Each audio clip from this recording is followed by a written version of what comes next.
Righty, guys. So there's a report out there currently. It's Thursday. I think that this is going to get done just about tomorrow or maybe even incredibly late in the night. It's 10:35. I think that the news could happen, at any moment, based on the outlet, whether it's Football Scoop, whether it's Josh Pate, whether it's Pete Thamel, Bruce Feldman. It really seems like it's down to two candidates, and Kalen Deboer hired Jimmy Sexton. So Jimmy Sexton, I believe, represents not only Nick Saban, tons of SEC coaches, but he also represents, I'll tell you who he might represent Mike Norvell and Kalen Deboer, and that's pretty much who it's coming down to in this race. I believe that Kalen Deboer does like Washington more than I would say Mike Norvell, would be willing to stay at Florida State. I think both of them would end up taking the jobs. Mike Norvell of Florida State is pretty desperate to get out of the ACC. You just saw that he went undefeated and they weren't rewarded. Also, Mike Norvell has some recruiting violations at Florida State, but I think he would crawl to the Alabama job like 99% of people would do. And Alabama resources are just going to be better than Florida State. He also watched KJ Bolden, leave him at the last hour. The thing that I'll say that separates these candidates, they're both interesting candidates, and I think that they're both like probably A hires. I would say that Deboer to me is probably the A-plus hire, the guy that I would, if I were Greg Byrne, that I would look at, because I think at Washington that turnaround was just ridiculous. And to get Jordan Travis playing at that level was certainly sensational. Both of these coaches do share a lot of similarities in that they were able to get great wide receiver talent. I mean, Rome Odunze, McMillan, and then they portaled in Jalen Polk from Texas Tech, who looks like an NFL really good wide receiver who played really well at the college level. Both of these staffs know how to create, good offense and explosive plays.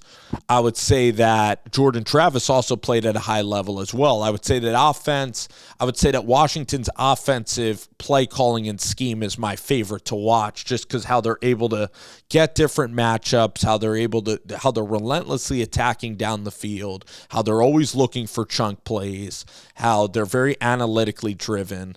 I just like the misdirections. I like the motions. I think Florida State has decent offense, but a lot of times it's like, let's throw it up to Keon Coleman or Johnny Wilson or Jaheim Bell and watch them make plays, which is absolutely fine because it works. I would say that in the ACC, it's an easier league than the Pac-12, so I'm leaning Deboer. I think Deboer, like having to beat Oregon State on the road, is incredibly hard, where Florida State, I think, would have had some trouble doing that. I think that the Pac-12 was awesome this year. Even Arizona was terrific. Beating Utah, even at home, and then beating Oregon twice with Dan Lanning. Oregon's team was great. I think Oregon could have gotten into the playoff, and in a one-game scenario against anybody, even against Washington for a third time, Oregon very well could have been national champions this year. They actually had the talent to do so and win it maybe this year. I guess maybe Michigan would have been a tougher game.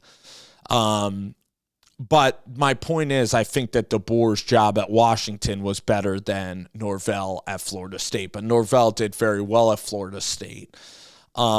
Norvell knows how to portal better. Norvell has spent more time in the South. I think he's from Arkansas, went to Central Arkansas. Norvell is noted as a better recruiter, a better big game recruiter, okay? Deboer and Washington, they rank like in the 30s. They're more picky in terms of recruiting. That's the only real advantage I see from Norvell over Kalen Deboer. Maybe more coaching experience at Memphis. He also had to build a program at Florida State, which has more expectation. He's been at it longer. Those are advantages for Mike Norvell. Both are good guys. Both are really good candidates. I would lean Deboer. I just think the offense is a little bit better. I think the Florida State had some close calls this year. But Mike Norvell would be in my top 5 of choices. And I think that Deboer, the more I think about it, if you couldn't get Dan Lanning, Deboer would be my number 1 choice. And that's where I expect them to go. In fact, this afternoon, with no intel at all, I basically predicted, I'm not bragging, but I basically said that I would go after Deboer as well. And it turns out that Greg Byrne is on that approach. DeBoer's name couldn't be any hotter. I mean, he just played in the championship. He has great offense. He got the most out of his defense. You put him at Alabama with even more talent. Man, oh man, is it going to be special. He's at the prime of his career. He has great, mentality of not being afraid of big moments and big games. And I think he's played on bigger stages than even Mike Norvell. So if it's not Kalen Deboer, I don't think that Sark is coming back to Alabama. That pretty much leaves you with Mike Norvell as a really decent option.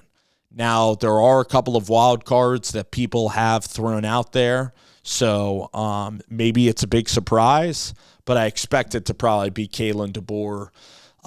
Just better offense, better scheme, incredible coaching job at a place in Washington that is even harder than Florida State winning the ACC was. I think the ACC is down, and I think that Washington, the job that Deboer did, was just as good. So I think Norvell again. I think Norvell worked at Florida State. I think he could work at Alabama for sure. Great recruiter. That would be the only downside of Deboer, is that Mike Norvell actually has battled for 5 stars. He got Travis Hunter to commit to Florida State. He had KJ Bolden at Florida State for a long time. He portals incredibly well. Jared Verse was a big-time portal get. Adam Fuller's done a nice job with that defense. So both are pretty good options, but I lean Deboer. We'll see what happens very, very soon.